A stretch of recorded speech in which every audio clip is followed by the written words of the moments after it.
एवढे नाही रस्ते रस्ता खूप खराब आहे आणि आमची शाळा जी आहे तिची इमारत पडलेली आहे आणि सरकार असेच आमदार खासदार येऊन गेलेत आम्हाला असं सांगून गेलेत की बांधूत आणि आम्ही दोनदा तीनदा परभणीला पण जाऊन आलेलो आहोत. मी सीओच्या दालनात भाषण पण केलेले पण त्यांना याचा काहीच फरक पडत नाही आणि जर सरकारने आम्हाला शाळा नाही दिली तर आम्ही रोज म्हणजेच असं बिना शाळेत जातच राहू आणि जी आमची शाळेची परिस्थिती आहे ती खूप अवघड आहे. आम्ही 15 ऑगस्टपासून उपोषणाला बसलेलो आहोत तरी पण कोणताही प्रशासन अधिकारी येऊन किंवा पुढारी येऊन आमचं प्रशासन अधिकारी येऊन पुढारी येऊन असं काही रस्त्याचं व शाळेचं काही बघत नाही म्हणून जोपर्यंत कोणी येत नाही तोपर्यंत आम्ही असंच उपोषण करत राहू.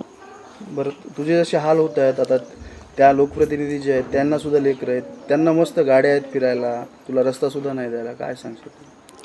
सर आता कोणती नवीन योजना निघाली लाडकी बहीण. माझ्या आईनं पण फॉर्म भरला. माझी आई मुख्यमंत्र्याची लाडकी बहीण. तर मुख्यमंत्र्याच्या लाडक्या बहिणीचं मुलीचं काय, तिला रस्ता नाही शाळा नाही हे कळतंय कुणाला?